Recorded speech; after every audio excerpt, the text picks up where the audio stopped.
जमलेल्या माझ्या सर्व तमाम हिंदू बांधवांनो, भगिनींनो आणि मातांनो,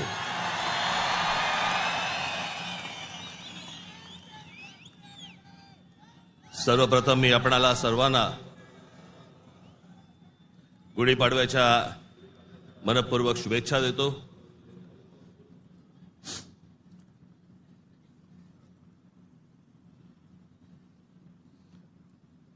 हा म्हणे हारलेला पक्ष.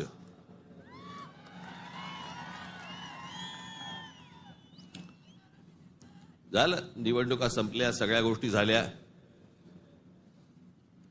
पण आज गेल्या निवडणुकीमध्ये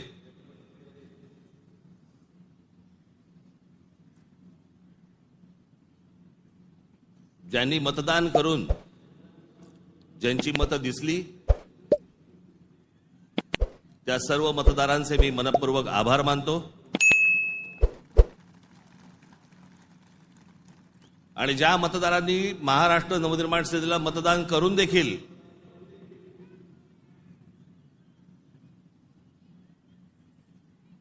इलेक्ट्रॉनिक मशीनमध्ये ज्यांची मतं दिसली नाहीत त्यांचेही मी आभार मानतो. निवडणुका कशा झाल्या, काय काय गोष्टी घडल्या, मला असं वाटतं याच्यावरती माझं बोलून झालेलं आहे. आता जे झालं ते झालं, आता बघायचं ते याच्या पुढचं. सगळे वेळ काढून आलायत ना, बरंच बोलायचंय मला.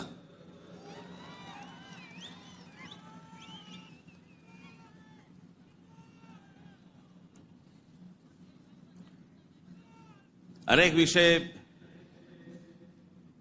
निवडणुका झाल्यानंतर अनेक विषय झाले, अनेक विषय बोलले गेले.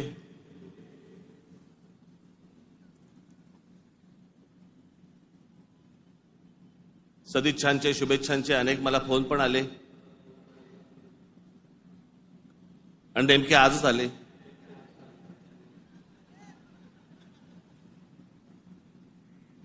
आज का आले ह्याचे अर्थ मला समजतात, जरा जपून.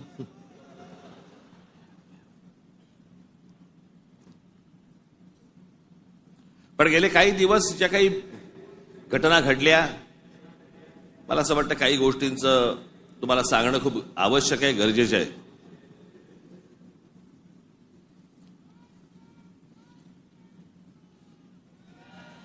त्यातला पहिला विषय म्हणजे कुंभमेळा. मी त्याशी म्हटल्याप्रमाणे ते आमच्या बाळा नांदगावकरांनी पाणी आणलं आणि मग मी त्यांना सांगितलं पिणार नाही मी.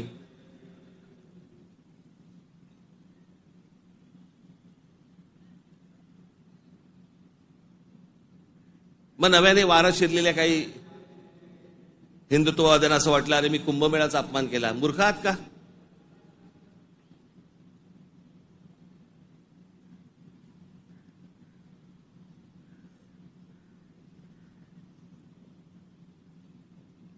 ते आमचे नयन कदम जाऊन आले तिकडे. कुठे नयन? कसं वाटलं? म्हणे आतमध्ये गेल्यावरती असं झालं म्हणे. म्हटलं नाही, खालून प्रेत गेलं असेल एखादं.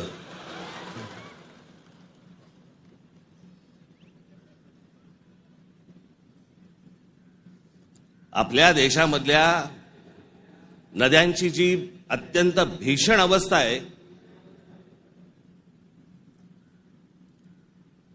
ज्याला आपण माता म्हणतो, नदीला देवी म्हणतो, त्या नद्यांकडे आपल्या राज्यकर्त्यांचा, आज नाही, आजचे राज्यकर्ते नाही, गेल्या अनेक वर्षांपासूनचे, मला आजही आठवते, गंगा साफ करावी असं पहिलं बोलणारी जे कोणी व्यक्ती मला आठवते, मला राजकारणातली, ती म्हणजे स्वर्गीय राजीव गांधी. राजीव गांधी ज्यावेळेला पंतप्रधान झाले त्यावेळेला त्यांनी गंगा साफ करण्याचं काम सुरू केलं. तेव्हापासून अजून गंगा साफ करतायत. त्याच्यानंतर आता 2014ला नरेंद्र मोदीजी पंतप्रधान झाले, त्यांनी तेच सांगितलं गंगा साफ करणार. आपल्याकडच्या देशांमधल्या नद्यांची अशी अवस्था आहे की त्याच्यामध्ये पाणी पिणं तर लांबची गोष्ट, तुम्ही आंघोळ केली म्हणजे मी माझ्याकडे आत्ता काही उत्तरातले लोक येऊन गेले मध्ये आणि त्यांनी मला सांगितलं की कित्येक लाखो लोक तिथे आंघोळ केल्यानंतर आजारी पडलेले आहेत. पडणारच आजारी.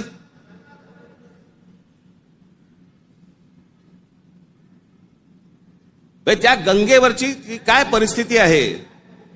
प्रश्न हा गंगेच्या अपमानाचा नाहीये, प्रश्न हा कुंभमेळ्याच्या अपमानाचा नाहीये, पाण्याच्या स्थितीचा आहे की पाणी कशा प्रकारचं पाणी तिकडे असतं होतं आणि ते अजूनही थांबवलं जात नाही. त्या गोष्टी खरं तर वेगळ्या ठिकाणी तुम्ही जागा देऊ शकता. सहज एक मिनिट भरासाठी म्हणून मी तुमच्या समोर गंगेची आत्ताची परिस्थिती काय आहे ती मी तुम्हाला फक्त दाखवतो. खाली अरे खाली आण त्याला, खाली आहे.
ही गंगेची परिस्थिती आहे.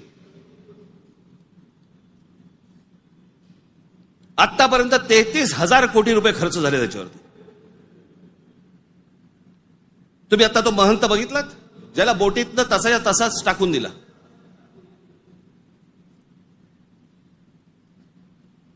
तिकडच्या घाटांवरती तिथे प्रेत जाळली जात आहेत. नुसतं आपला अग्नी दिल्यासारखा करतात आणि तसंच प्रेत ढकलून देतात पाण्यामध्ये.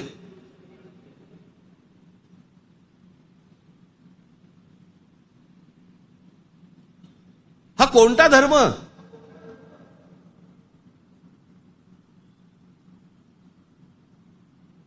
म्हणजे आमच्या नैसर्गिक आपल्या देशाच्या गोष्टींवरती जर समजा अशा प्रकारचा धर्म आडवा येत असेल, काय करायचं त्याचं.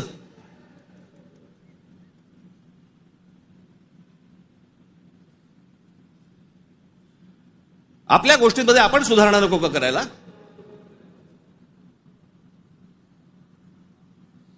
काळ बदलला, लोकसंख्या वाढली. 1000 वर्षापूर्वीच्या गोष्टी वेगळ्या होत्या, आत्ताच्या गोष्टी वेगळ्या आहेत.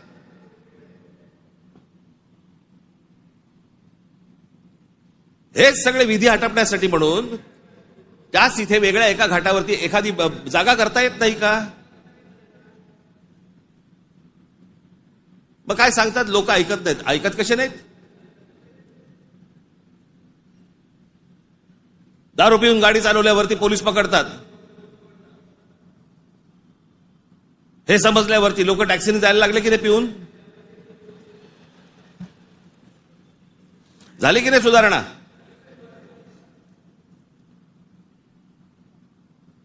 आपल्या नद्या स्वच्छ राहिल्या पाहिजेत.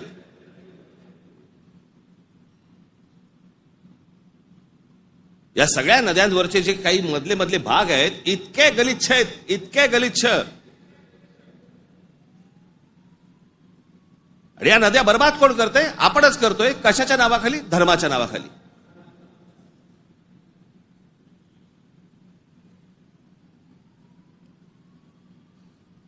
प्रत्येकाला आपापला धर्म प्यारा असतो. प्रत्येकाने आपापल्या धर्मामध्ये सुधारणा केल्या पाहिजेत.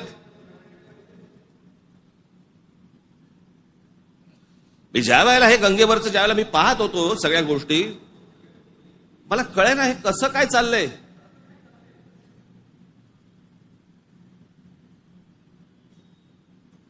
काय म्हणे 65 कोटी लोक येऊन गेले, अर्धा भारत.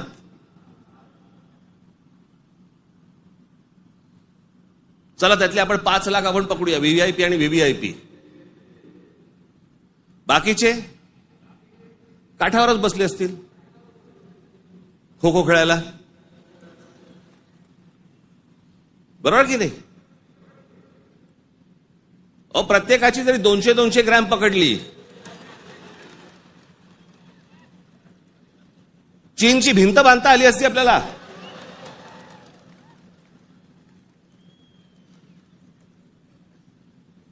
पर ते कुठे गेलं? म्हणजे आपल्याकडे जे सगळे म्हणतात ना, झालं गेलं गंगेला मिळालं.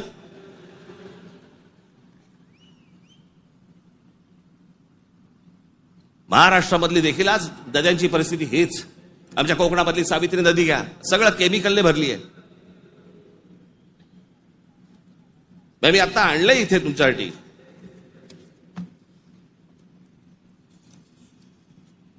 देशभरात एकूण 311 नदीपट्टे म्हणजे पॅचेस असे आहेत जे प्रदूषणामुळे धोक्याच्या पातळीवर असून त्यात महाराष्ट्रातील तब्बल 55 नदीपट्टे प्रदूषित आहेत. याच्यामधल्या सर्वात प्रदूषित असलेल्या नद्या, सर्वात प्रदूषित म्हणजे उल्हास नदी, मिठी नदी, मुळामुठा, सावित्री, भीमा, पवना, कान्हा, तापी, गिरणा, कुंडलिका, दारणा, इंद्रायणी, नीरा, वैनगंगा, चंद्रभागा, मुचकुंडा, घोड, तितूर, रंगवली, वर्धा, कृष्णा, पाताळगंगा, सूर्या, वाघूर, ढोरणा या नद्या पात्रांमध्ये पाणी हे अत्यंत वाईट आहे. हे माझा रिपोर्ट नाही आहे. तर भातसा, पेडी, मोर, बुराई, वेल, पांझरा, सीना, काळू, वेण्णा, कोयना, पांझरा, पैनगंगा, पूर्णा, उरमोडी, कान या नद्यांच्या पात्रामध्ये पाणी वाईट आहे. त्या नद्यांच्या तुलनेत मुंबईमध्ये 5 नद्या होत्या, 5 नद्या. कदाचित अनेकांना माहिती पण नसतील. त्यातल्या 4 मेल्या. मेल्या म्हणजे मारल्या. सांडपाणी, झोपडपट्ट्या आणि या सगळ्या गोष्टींबंद त्या 4 नद्या मेल्या आणि 5वी ही आता मरायला आली आहे. ती म्हणजे मिठी नदी. आत्ताची मिठी नदीची काल मी शूट करायला सांगितलंय. काल मी अगोदरचं पण दाखवत नाहीये, मी कालचं दाखवतोय. मुंबईमधली 5वी एकमेव राहिलेली नदी, त्याची काय अवस्था एकदा बघा.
ही नदी आहे आपली. या सगळ्या नद्या मारून टाकल्या आपल्या लोकांनी. दरवर्षी येणार मुंबई महानगरपालिका म्हणणार की आम्ही मिठी नदी साफ केली. ही साफ जोपर्यंत आजूबाजूची वस्ती हटत नाही तोपर्यंत या नद्या कधीही साफ होणार नाहीत. आपल्या सगळ्या नद्यांमध्ये सगळीकडे केमिकल्स भरलेली आहेत. का? आमचं पोल्युशन कंट्रोल बोर्ड काय करतं? उद्योगधंद्यांना प्रोत्साहन, कारण उद्योगपती ह्यांना प्रोत्साहन देतात.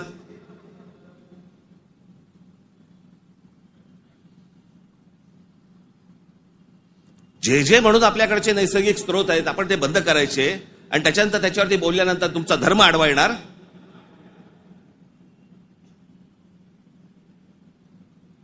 धर्माच्या गोष्टी तर मला तर कोणी सांगू पण नाहीत या लोकांनी.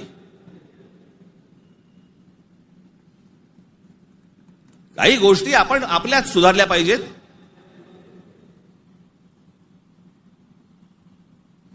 मी मागे हा एकदा विषय बोललो होतो. तो विषय बोलल्यानंतर मी एकदा नांदेडला होतो. नांदेडच्या गुरुद्वारामधले जे तिकडचे जे काय म्हणतात त्यांना, आता मला त्यांना काय म्हणतात मला माहिती नाही, आपल्या भाषेत सांगायचं म्हणजे काय, तिकडचे गुरुजी असतील. आणि त्यांनी मला सांगितलं की आपने जो कहा वो बहुत ठीक कहा. काय म्हणालो तुम्ही?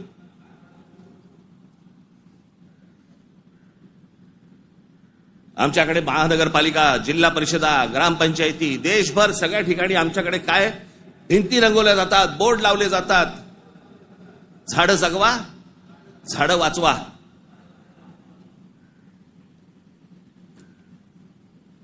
आणि आमच्याकडे देशामध्ये आपल्या हिंदूंचे अंतिम संस्कार, अंत्यविधी हे लाकडावरती होतात.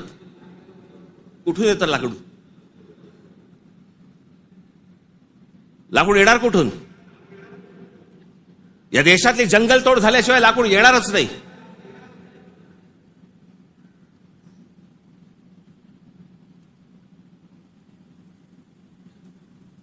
आणि ह्याला पर्याय म्हणून काय त्या इलेक्ट्रिक विद्युत दाहिनी आल्यात ना. काही जण असतात कर्मठ, नाही विद्युत दाहिनी नाही, आमच्या परंपरेनुसार. का विद्युत दाहिनी केल्यावरती काय कल्याणला उतरवतात?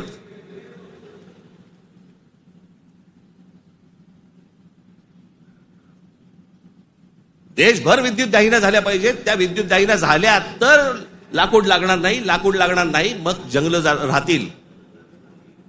आमचे पंतप्रधान नरेंद्र मोदी मागे एकदा जंगलात गेले होते फिरायला, कोणतरी एका परदेशी माणसाबरोबर. म्हणजे आमच्या पंतप्रधानांना जंगलांची आवड आहे.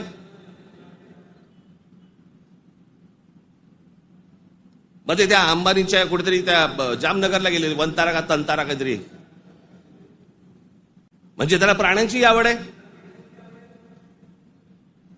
मग प्राण्यांची आवड असेल तर जंगल जगवली पाहिजे. जंगल हे आपलं मुंबईचं नॅशनल पार्क आहे ना, हे नॅशनल पार्क संजय गांधी राष्ट्रीय उद्यान पवईपासून सुरू होतं, घोडबंदर पर्यंत तिकडे थांबतं. एवढं मोठं राष्ट्रीय एक काय नॅशनल पार्क एखाद्या शहराच्या मध्यात जगाच्या पाठीवर कुठेही नाही.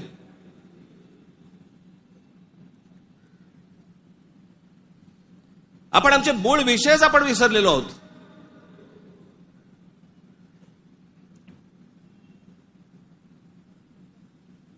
आमच्याकडे फक्त जंगलतोड सुरू आहे. म्हणजे आता मी तुम्हाला फक्त भारताचा जन्म मृत्यूचा आकडा फक्त सांगतो. जन्म मृत्यूचा आकडा म्हणजे लाकडं किती लागत असतील विचार करा, म्हणजे जंगलं किती तोडली जात असतील याचा विचार करा. भारताचा मध्ये जन्म आणि मृत्यूचा दर दररोज 81,746 मुलं जन्म घेतात आणि दररोज 29,679 मृत्यू होतात रोज. दररोज साधारणपणे 50,000 लोकसंख्या वाढत आहे. महिन्याला 24,52,380 लोक जन्म घेतात आणि महिन्याला 8,90,370 लोक मृत्युमुखी पडतात. वर्षाला 2,94,28,560 जण जन्म घेतात आणि वर्षाला 1,06,84,440 जण मृत्युमुखी पडतात.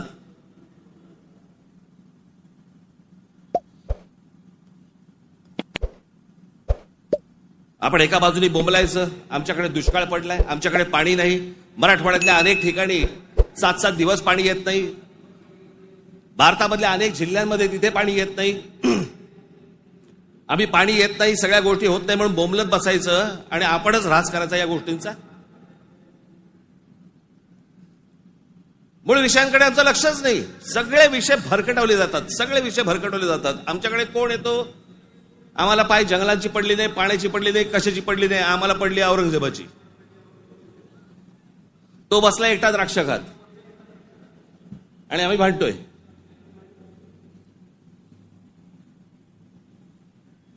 औरंगजेबाची कबर राहिली पाहिजे का उडवली पाहिजे?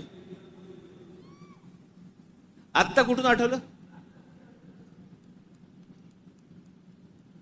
चित्रपटाने जागे होणारे हिंदू काही कामाचे नाहीत.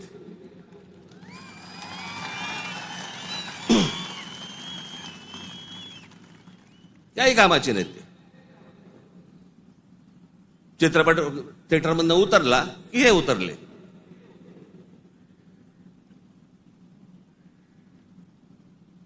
छत्रपती संभाजी महाराजांचं बलिदान तुम्हाला आत्ता कळलं विकी कौशल मेल्यावर?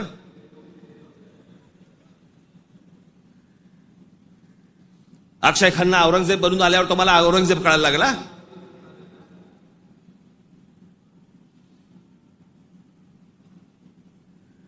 व्हॉट्सअपवरती इतिहास नाही वाचतायत. इतिहास वाचायचा असेल तर त्याच्यामध्ये पुस्तकामध्ये डोकं घालायला लागेल तुम्हाला.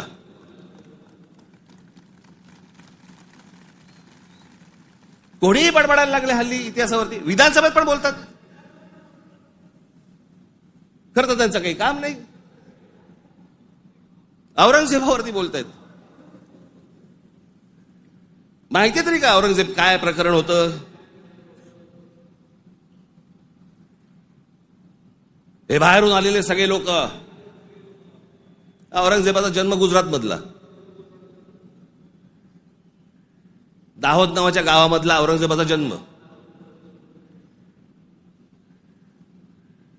आणि मग काय सोपं आहे इतिहासामधनं तुम्हाला जातीपातीमध्ये भिडवून द्यायला. यांना ब्राह्मणांनी साथ दिली, यांना मराठ्यांनी साथ दिली, मग तिकडे मराठी नव्हतेच, मग हे सगळं चोरून ब्राह्मणांनी केलं. हे सगळं बोलणाऱ्यांचा इतिहासाशी काही संबंध नाहीये. त्यांना फक्त राजकीय त्यांचं जे काही पोळी भाजून घ्यायची आहे तेवढंच फक्त काम आहे त्यांचं. त्यांना ना संभाजी महाराजांशी काही कर्तव्य आहे, ना औरंगजेबाशी काही कर्तव्य, ना कोणाशी काही कर्तव्य आहे. तुमची माथी फक्त भडकवायची.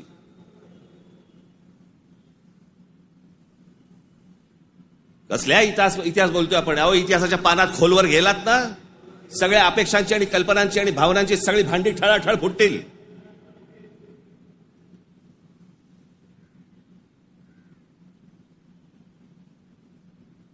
या हिंद प्रांतामध्ये एक अत्यंत कडवट, एक प्रभावी असं एक स्वप्न ज्या व्यक्तीला पडलं त्या आमच्या जिजाऊ साहेब.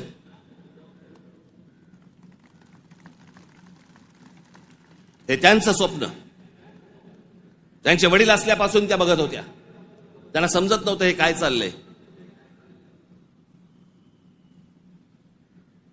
आमचीच लोक ह्या लोकांकडेच का चाकरी करतायत?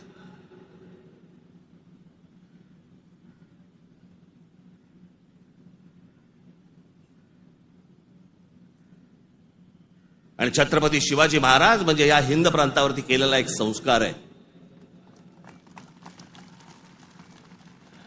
तो एक चमत्कार आहे.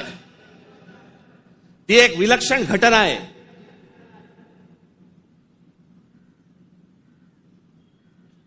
छत्रपती शिवाजी महाराज हा एक विचार आहे. तो विचार जन्माला यायच्या अगोदर या देशाची, या देश कुठचा होता? देश नव्हताच तो. या हिंद प्रांताची काय अवस्था होती, काय परिस्थिती होती?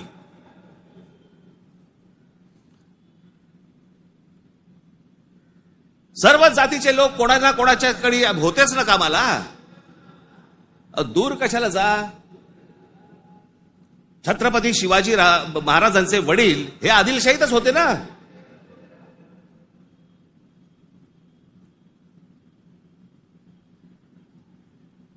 त्याच्यानंतर ते निजामशाहीत गेले ना. तो काळ वेगळा होता, ती वेळची परिस्थिती वेगळी होती. त्यांनी का तसे निर्णय घेतले? जे कोणी महाराष्ट्रामधले सरंजामदार होते त्यांच्या विरोधाचाच लढा होता ना शिवाजी महाराजांचा. हे सरंजामदार कोण होते? त्याला जातीत का पाहताय तुम्ही?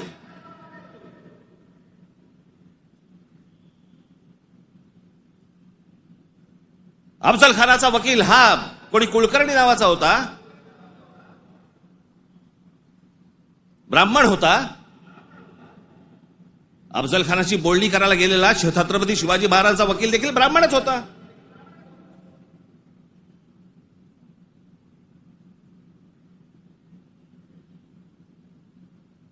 त्यावेळेला सगळीच माणसं वेगवेगळ्या लोकांकडे कामालाच होती.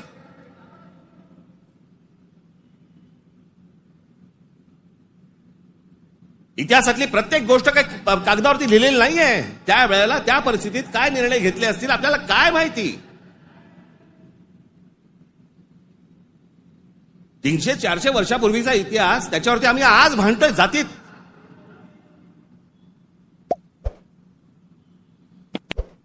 आग्र्याच्या दरबारामध्ये छत्रपती शिवाजी महाराजांच्या समोर संभाजी महाराज असताना संभाजी महाराजांकडनी औरंगजेबाची 5000 मनसबदारी स्वीकारलेली आहे. छत्रपती शिवाजी महाराजांच्या समोर महाराजांची होकार असल्याशिवाय होईल?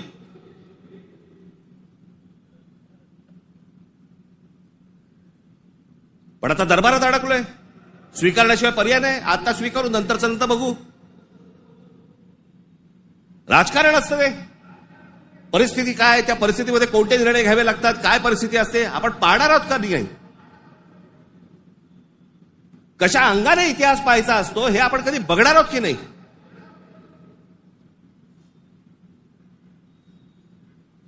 काही कशाचा कशाला माहिती नाही.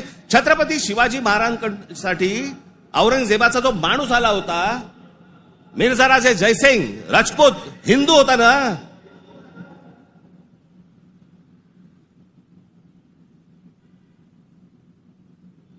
ज्या सिंहगडावरती आमच्या तानाजी मालुसरेंचा आज तिथे मृत्यू झाला, ते कोणाबरोबर लढाई झाला? उदयबान राठोड बरोबर ना. राजपूत होता ना, हिंदू होता ना. काय घेऊन बसलोय आपण?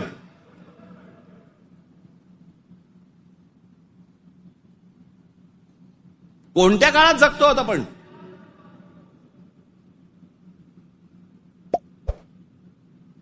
छत्रपती शिवाजी महाराजांच्या जन्माच्या अगोदरचा काळ वेगळा होता, नंतरचा काळ वेगळा आहे.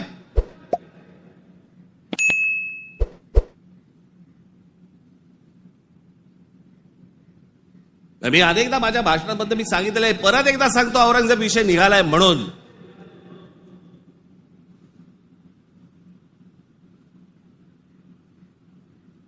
औरंगजेब बादशाह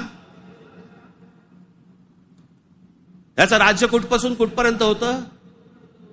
अफगाणिस्तान पासून दक्षिणेपर्यंत आणि इथे बंगालपर्यंत.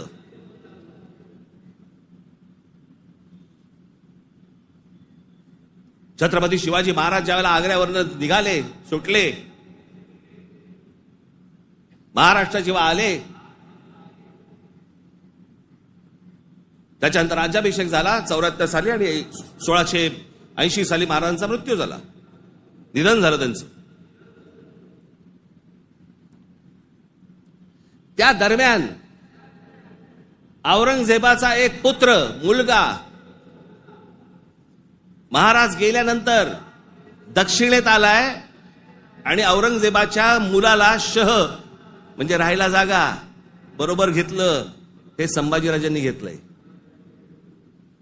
तो तिथून पळून आलाय. वाचा जरा इतिहास, वाचा जरा. औरंगजेब ज्या वेळेला आग्र्यावरनं निघालाय, महाराज गेले 1680 साली आणि औरंगजेब महाराष्ट्रामध्ये पोहोचलाय 1681 साली. 1681 ते 1707, 27 वर्ष तो महाराष्ट्रात लढत होता.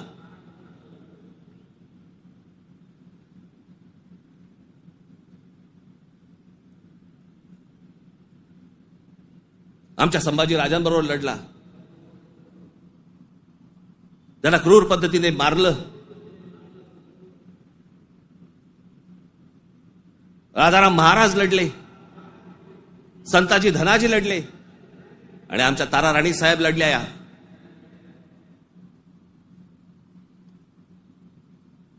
एक महाराष्ट्राचे खूप मोठे लेखक होऊन गेले, नरहर कुरुंदकर. त्या कुरुंदकरांच्या एका पुस्तकामध्ये फार अप्रतिम वाक्य आहे की मराठे सर्व लढाया हरत होते, पण औरंगजेब एकही लढाई जिंकू शकत नव्हता.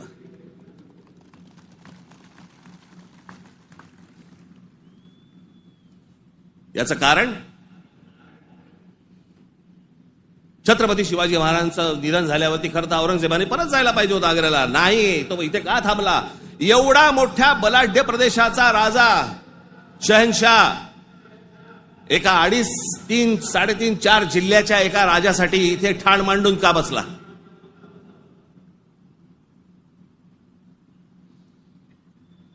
त्याला माहिती होतं छत्रपती शिवाजी महाराजांचं निधन झालंय, मग का ठाण मांडून बसला होता? शिवाजी महाराज तर गेले होते, त्याला शिवाजी नावाचा विचार मारायचा होता, जो त्याला जमला नाही. सगळे प्रयत्न केले, सर्व प्रयत्न केले आणि इथे शेवटी मेला. जगाच्या इतिहासामध्ये औरंगजेब वाचला जातो, अभ्यास केला जातो त्याचा, पण ज्या वेळेला त्याचा अभ्यास केला जातो त्यावेळेला जगभरातल्या लोकांना कळतं की तो काय करायला गेला होता आणि कसा मेला. तिथे छत्रपती शिवाजी महाराजांचं नाव येतं जगभरामध्ये. जी कबर आहे ना, जी सजवलेली काढून टाका, कबर नुसती दिसली पाहिजे आणि तिथे एक मोठा बोर्ड लावा, आम्हा मराठ्यांना संपवायला आलेला औरंगजेब इथे आम्ही गाडला गेला.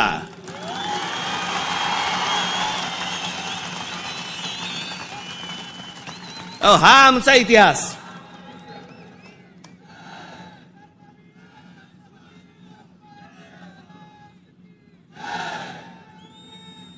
अफजल खान ज्या वेळेला इथे आला, इतिहास कशासाठी वाचायचा? इतिहासातनं बोध घेण्यासाठी वाचायचा. अफजल खान जेव्हा इथे आला त्यावेळेला प्रतापगडावरती मारला गेला खाली, तिथेच त्याची खाली कबर खोदली गेली, तिथेच त्याला पुरला. मराठीत एक फार अप्रतिम जो शब्द आहे ना, पुरून उरीन, तो आहे. तुला पुरीन आणि उरीन, तो जो पुरला त्याला तिकडे अफजल खानाला, तो शिवाजी महाराजांच्या होकाराशिवाय पुरला नसेल.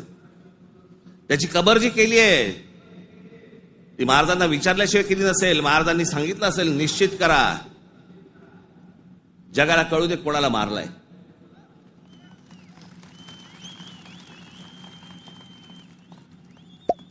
आपण ज्या मराठ्यांनी महाराष्ट्राने ज्यांना ज्यांना गाडले त्यांची प्रतीकं नेस्तनाबूत करून चालणार नाही, ती जगाला दाखवली पाहिजेत, आम्ही यांना गाडलंय.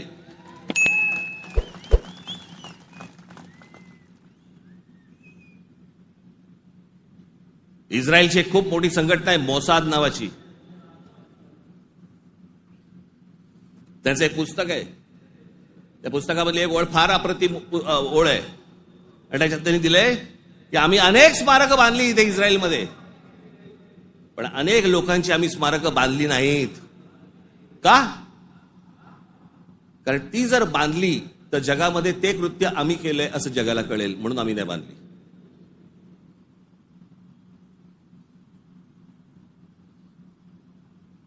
असा विचार ते करतात. आणि आम्ही कोणाला गाडले हे आम्ही जगाला दाखवायचं नाही. खरं तर शाळेतल्या लहान लहान मुलांच्या तिकडे ट्रिप घेऊन गेल्या पाहिजेत, बसेस भरून घेऊन गेल्या पाहिजेत आणि लहान मुलांना सांगितलं पाहिजे, बाळांनो, महाराजांनी याला गाडला, हा आपल्यावर आला होता, हा आपल्या धर्मावर उलटला होता, हा आमची मंदिरं पाडत होता, हा आमच्या बहिणींची आबरू लुटत होता, याला आम्ही गाडला. नाही तर पुढच्या पिढ्यांना आम्ही काय इतिहास सांगणार आहोत?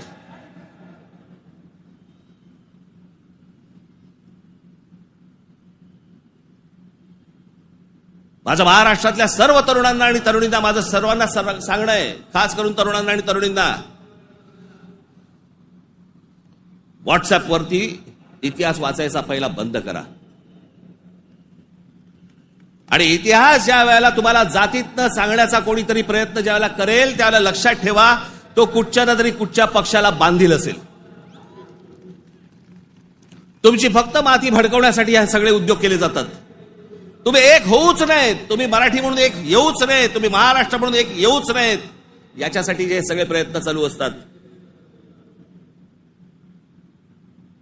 मुळात विषय वेगळे असतात आणि मग विषय हे असले विषय काढून तुम्हाला भरकटवलं जातं, वेगळीकडे दिलं जातं आणि आम्ही तिकडे बघतो आणि बाकीचे इकडे काम आटपून घेतात. मधल्यामध्ये अडाणींना जमीन पण मिळून जाते.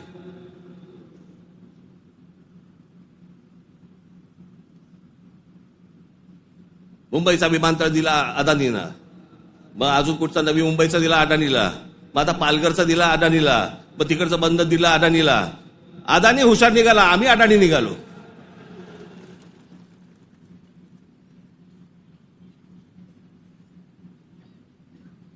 कित्येक गोष्टी आहेत ज्या विधानसभेमध्ये बोलल्या जाऊ नयेत. लाडकी बहीणचं काय झालं?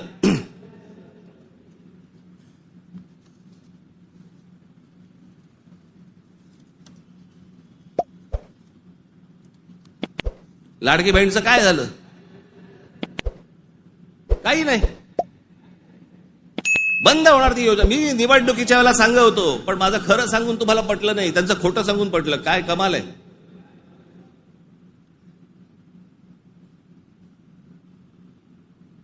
ज्या महत्वाचे जे विषय आहेत, या सगळ्या महत्वाच्या विषयांकडे आपण दुर्लक्ष करायचं आणि दुर्लक्ष करून आम्ही कुठे भरकटायचं, कुठे चालले आमचा. विधानसभेमध्ये चर्चा कशावरती? औरंगजेबावर.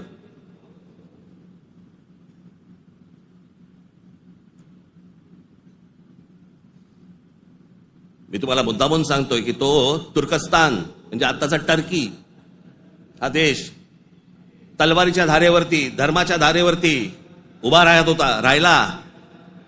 सगळ्या ठिकाणी आक्रमण केली. हा औरंगजेब म्हणजे हे सगळे आहेत ना, बाबर बिबर पासून सगळे, हे सगळे तुर्की मंगोलियन लोक आहेत. आपण ज्यांना मोघल म्हणतो ना, मोघल म्हणजे मंगोल्स, चंगीज खानवाले. हा तुर्की मंगोल आहे.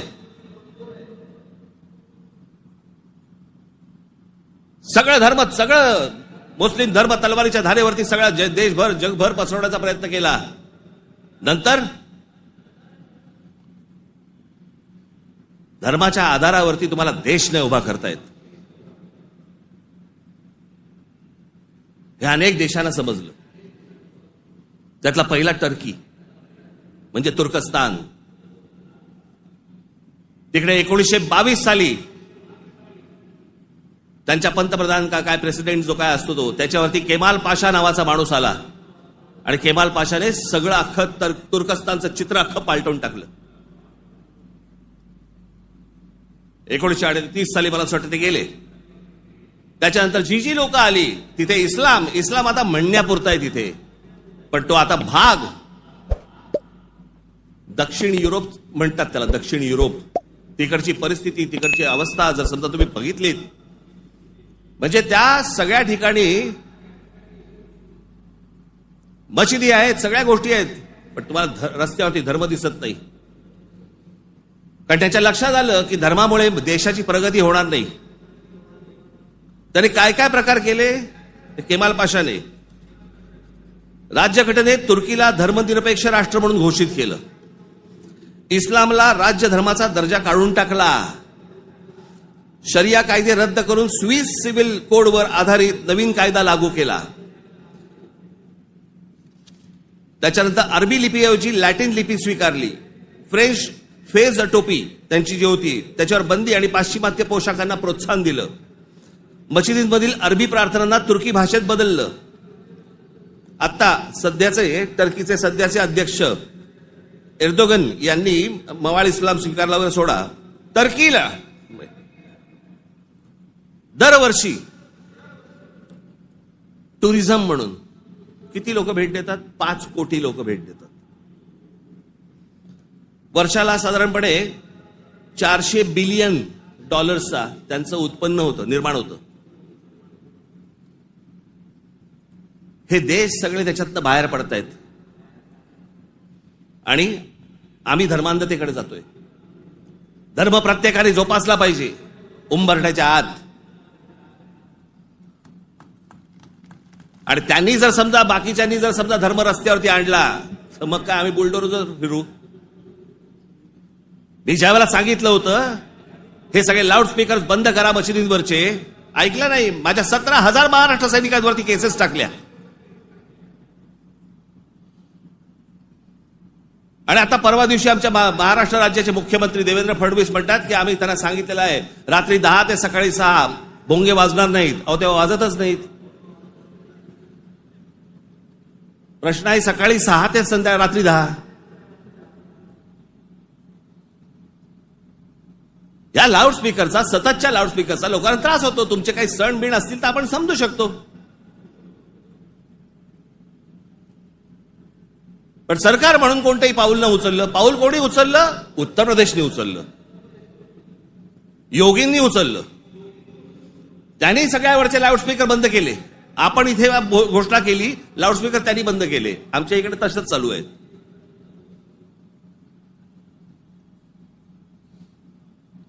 हे इकडे माहीमला इथे समुद्रावरती जे काय काय त्यांनी काय काय करतात ते मजार बोलल्यावरती रात्रीच्या रात्री काढून टाकली गेली. आतमध्ये काय? आतमध्ये पोकळ काहीच नव्हतं. ही सगळे अनधिकृत बांधकामं, या अनधिकृत वस्त्या ज्या काय आता झालेल्या आहेत आपल्याकडे, हे सगळे इथे कॉम्बिंग ऑपरेशन्स केली पाहिजेत. अहो, आपण मूळ विषय सगळे जे आहेत ना, जे रोजगाराचे आहेत, जे शेतीचे आहेत, जे कामगारांचे आहेत, जे विद्यार्थ्यांचे आहेत, जे शिक्षणाचे आहेत, सगळे बाजूला काढतोय आपण आणि भलत्या गोष्टींमध्ये आपण रमतोय. भलत्याच गोष्टींमध्ये.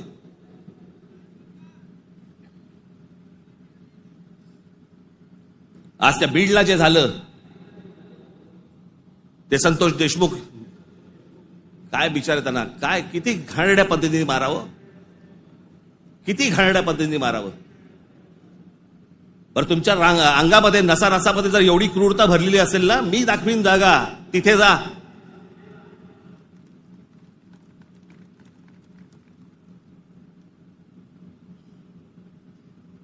पण हे सगळं झालं कशातनं? त्या विंडमिल, तिकडची ऍश, तो तिकडचा जो काय प्रकल्प, त्याच्यातनं निर्माण होणारी जी काही ती राख आहे. म्हणजे मी आजपर्यंत ऐकलं होतं की राखेमधनं फिनिक्स पक्षी उभारी घेतो. आमच्या बीडमध्ये राखेतनं गुंड तयार होतात. विषय होता पैशाचा. ही जी काय वाल्मिक कराड आणि जी काय नावं येत आहेत त्यांची, हे सगळ्या खंडण्या, या संतोष देशमुखने त्याला विरोध केला. उद्या तिथे संतोष देशमुख नसता, दुसरा कोणी असता, तरी त्यांनी हेच केलं असतं. विषय होता पैशांचा, विषय होता खंडणीचा, विरोध होता खंडणीला विरोध करणाऱ्यांचा. आम्ही लेबल काय लावली? वंजाऱ्याने मराठ्याला मारलं. त्याच्यात वंजाऱ्यांचा काय संबंध आणि मराठ्यांचा काय संबंध? कशात गुंतून पडतोय आपण? पण तुम्हाला गुंतवलं जातंय. हे राजकीय पक्ष तुम्हाला गुंतवतायत त्याच्याबद्दलच गुंतून राहा. आमच्या मुलांच्या शिक्षणाचा विचार करू नका, विषय आणू नका. आमच्याकडे रोज शेतकरी आत्महत्या करतायत. आता दिवसाला 7 आत्महत्या होतात दिवसाला शेतकऱ्यांच्या. पाहू नका. आमच्याकडे रोजगार निर्माण होत नाहीये, लक्ष देऊ नका त्याच्याकडे. असंख्य मुलं आणि मुली मराठवाडा सोडून पुण्याकडे येत आहेत. दुर्लक्ष करा त्या गोष्टींकडे. आम्ही कशात अडकवलंय त्यांना? सगळ्यांना जातीपातीमध्ये अडकवलेलं आहे. कोणी जातीचं भलं केलेलं नाहीये आणि कोणी जातीच्या माणसाचं भलं केलेलं नाहीये. या महाराष्ट्रामध्ये संयुक्त महाराष्ट्र झाल्यानंतर गेली इतकी वर्ष या महाराष्ट्राच्या सत्तेमध्ये जास्तीत जास्त आमदार आणि जास्तीत जास्त मंत्री आणि जास्तीत जास्त मुख्यमंत्री मराठा समाजाचे होते. मग मराठा समाजाला आरक्षण का मागावं लागतंय? काय केलं या आमदारांनी आणि काय केलं या मंत्र्यांनी आणि काय केलं मुख्यमंत्र्यांनी? जर माझ्या मराठा समाजाला जर समजा आरक्षण मागायला लागत असेल, मग एवढे आमदार आजपर्यंत का निवडून दिले? एवढे खासदार आजपर्यंत का निवडून दिले? एवढे मुख्यमंत्री का झाले? एवढे मंत्री का झाले? मग या लोकांनी काय केलं? जात जातीला कधीच सांभाळत नाही. हे फक्त निवडणुकांमध्ये फक्त तुमची मतं घेण्यासाठी म्हणून फक्त जातीचा वापर करतात. याच्यानंतर काही होणार नाही.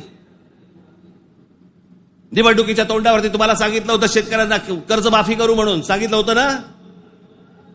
काल अजित पवार बोललेत 30 तारखेच्या आत पैसे भरून टाका, कर्जमाफी वगैरे काही होणार नाही. म्हणजे निवडणुकीच्या तोंडावरती तुम्ही वाटेल त्या गोष्टी बोलणार आणि निवडणूक संपल्यानंतर लोकांनी भाबडेपणाने मतदान केल्यानंतर तुम्ही आता ऐन मोक्यावरती बोलणार की पैसे भरून टाका म्हणून. अरे वा. महाराष्ट्रातल्या जनतेला मला हे विचारायचंय की इतक्या भाबडेपणाने तुम्ही मतदान करता तरी कसे? ही लाडकी बहीण योजना, या लाडक्या बहीण योजनेची आता काहीतरी 2100 कोटी काहीतरी करणार म्हणे. 2100 कोटी केलं तर साधारणपणे वर्षाला महाराष्ट्र सरकारवरती 63,000 कोटीचं कर्ज होईल.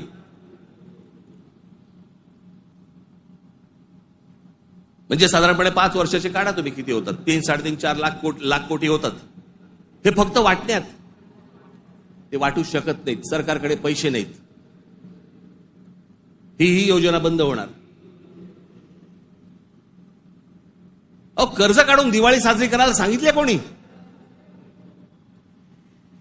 जे मूळ प्रश्न आहे, जे रोजगाराचे प्रश्न आहेत, माझ्या महाराष्ट्रामध्ये माझ्या मराठी मुला मुलींना नोकऱ्यांचे प्रश्न आहेत, ते सोडवा. आस्थापना येत आहेत आणि तुम्ही बाहेरच्या लोकांना भरताय कंत्राटी कामगार म्हणून. माझ्या महाराष्ट्रामधल्या मुलांना कळत नाहीये, मुलींना कळत नाहीये, कारण आम्ही गुंतवलेत कशात? आम्ही जातीत गुंतवलेत. मारामाऱ्या करा, डोकी फोडा, व्हॉट्सअपवरती जातीत शिव्या घाला, हे उद्योग आमचे सगळे सुरू आहेत. मूळ प्रश्नाकडे आहे कोणाचं लक्ष? खरं तर मूळ प्रश्नांवरती तुम्ही सरकारला धारेवर धरलं पाहिजेत, मंत्र्यांना धारेवर धरलं पाहिजेत. निवडणुकीच्या तोंडावरती ज्या ज्या प्रकारची तुम्हाला आश्वासनं दिली त्या गोष्टी तुम्ही विचारल्या पाहिजेत. पण मुळात आपलंच लक्ष जर समजा नसेल तर बाकीच्यांचं फावणारच आहे.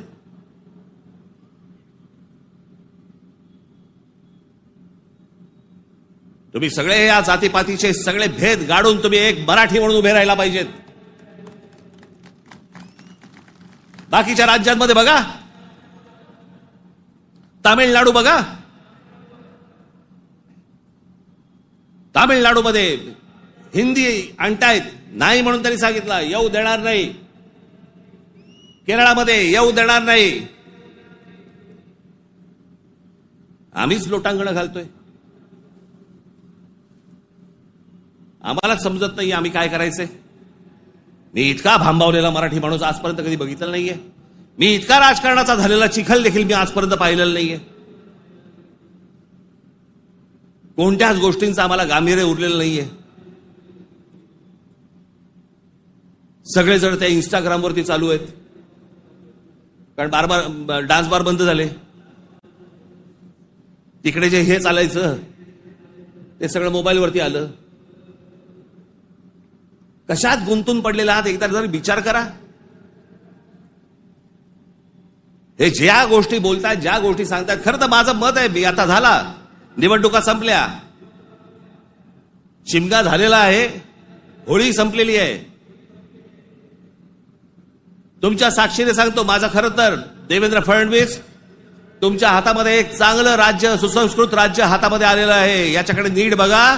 चांगल्या पद्धतीने मराठी माणसाकडे पाहणार असाल तर आमचा तुम्हाला पाठिंबा निश्चित राहील. प्रत्येक गोष्ट आमची ऐकून करा.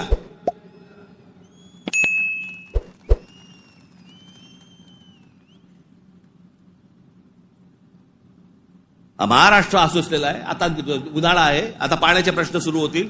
शेतकऱ्यांच्या आत्महत्यांचे आहेतच आहेत, कर्जांचे आहेत. कोणी कंपन्या येतात, त्या कुठची कंपनी आली ती लुटून गेले ते टोरस का काहीतरी, इतके भाबड्यात. आता पैसे दिले की महिन्याभरात दुप्पट होतील. कोण देतं असं करून? का गुंतवता अशा ठिकाणी पैसे तुम्ही? पण या सगळ्या ह्याच्यामध्ये मी तुम्हाला दोष देणार नाही. ही जी असुरक्षितता जी आलेली आहे ना, आर्थिक असुरक्षितता आलेली आहे, वैचारिक असुरक्षितता आलेली आहे, मंदिरांच्या बाहेर रांगा लागल्या आहेत. जे बुवा बिवा जे काय आता सध्या नवीन आलेत सगळेजण, त्यांच्याकडे रांगा लागल्या आहेत. लोक भक्तीने जात आहेत, भावनेने जात आहेत, अडकून पडतायत. ठीक आहे, पण चांगल्या गोष्टीत तरी पडतायत.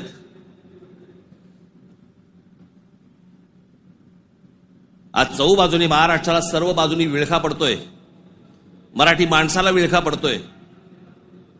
हा विळखा तुम्ही ओळखला पाहिजेत. मराठी भाषेला विळखा पडतोय. आमच्या महाराष्ट्रामध्ये, मुंबईमध्ये आम्हाला सांगता, इकडच्या आस्थापनांमध्ये आम्ही मराठी बोलना नाही आता तो क्या हुआ, कानफट इथंच बसणार.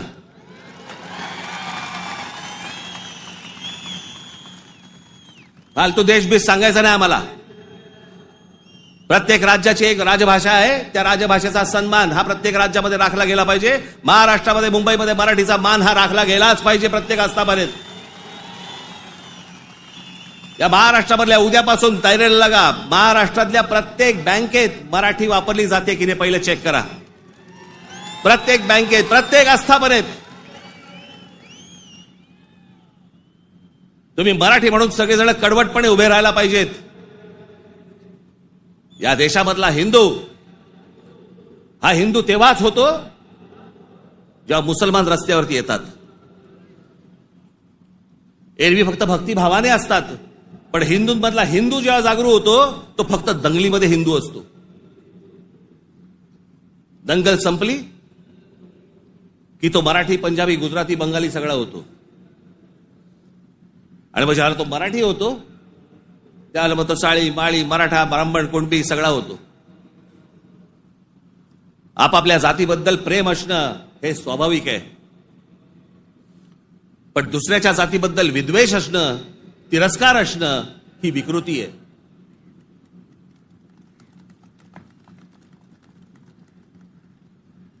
आज सगळे राजकीय पक्ष बाकीचे आज केंद्रातले असतील, पूर्वीपासून चालू आहे, काँग्रेस असल्यापासून सुरू आहे.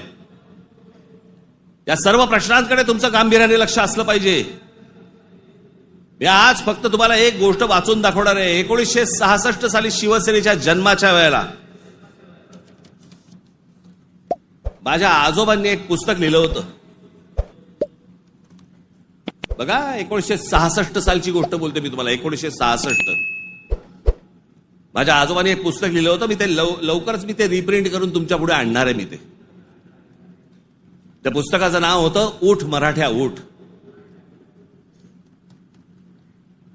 ते पुस्तक आपण सर्वांनी जरूर वाचलं पाहिजे. त्या पुस्तकातला एक फक्त मायना मी तुम्हाला एक फक्त गोष्ट वाचून दाखवतो, आणि ही गोष्ट मला असं वाटतं सर्वांनी गांभीर्याने घेतली पाहिजे.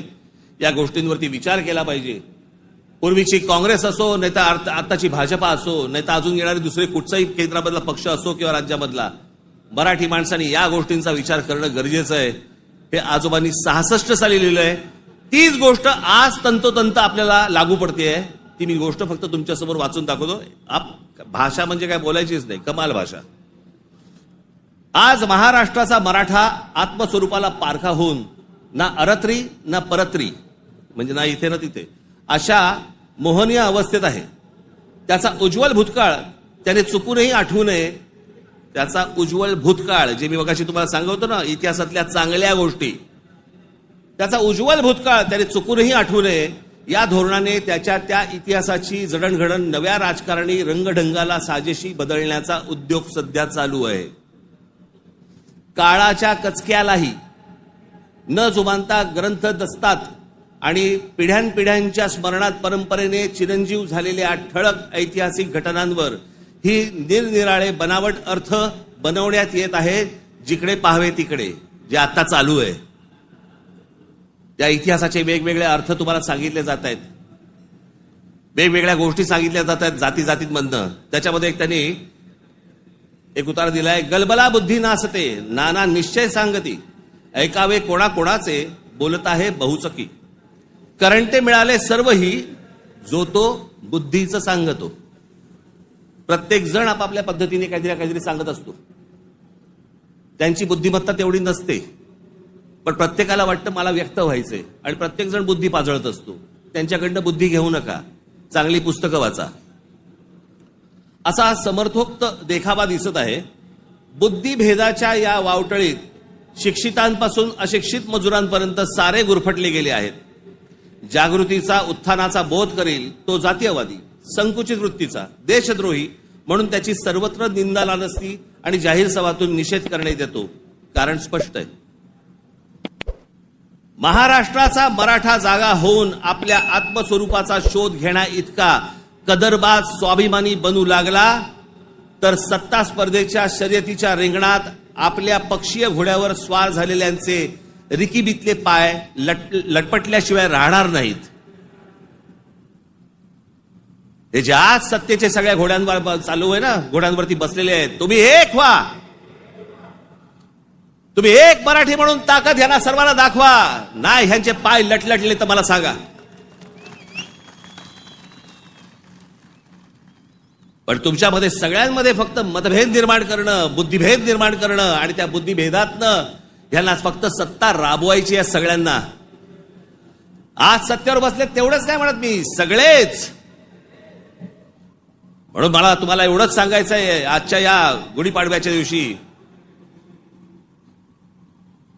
हा गुढीपाडवा, या गुढीपाडव्याच्या दिवशी तुम्ही हा मराठी नववर्षाचा सण, या मराठी नववर्षाच्या क्षणी तुम्ही सगळ्यांनी, महाराष्ट्रातल्या तमाम माझ्या माता भगिनींनी, माझ्या बंधूंनी, भावांनी, माझ्या बहिणींनी, सगळ्यांनी एकजुटीने मराठीचा नारा द्यावा. आणि ज्या वेळेला ते इतर ज्या वेळेला अंगावर येतील त्यावेळेला आपण हिंदू म्हणून अंगावरती जाऊ. एवढी ताकद आपण आज या ठिकाणी ठेवू. आपण आज या गोष्टींची शपथ घेऊ. आणि पुढच्या सगळ्या येतात निवडणुका आता लागतील, मला असं वाटतं की ऑक्टोबर नोव्हेंबरला लागतील बहुधा. यांची गॅरंटी नाही, कारण यांचं चाललंय ते बरं चाललंय. एक माणूस धरून बसलेत आयुक्त प्रत्येक ठिकाणचा. त्याच्यामुळे सोपं असतं राजकारण. ज्या वेळेला निवडणुका लागतील तोपर्यंत सगळी बांधणी तुमची पूर्ण झालेली पाहिजे आणि सगळेजण तुम्ही जोरात कामाला लागले पाहिजेत. एवढी फक्त एक इच्छा, आशा, अपेक्षा व्यक्त करतो आणि पुन्हा एकदा गुढीपाडव्याच्या आपल्याला सर्वांना शुभेच्छा देऊन आपली सर्वांची मी तूर्त रजा घेतो. धन्यवाद. जय हिंद, जय महाराष्ट्र.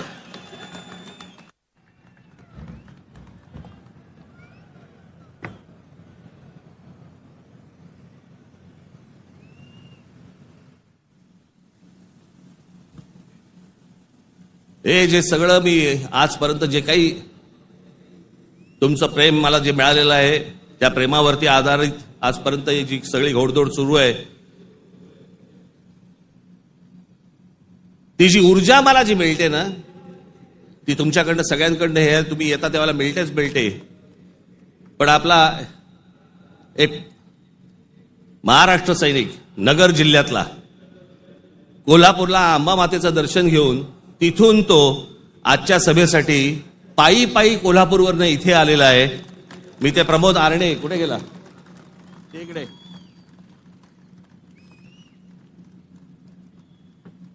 आता बस, हा पायी पायी तिथून आला. तुमच्या सर्वांसाठी तो महालक्ष्मीचं दर्शन घेऊन आलेला आहे आणि मला असं वाटतं की हीच माझी ऊर्जा आहे. धन्यवाद.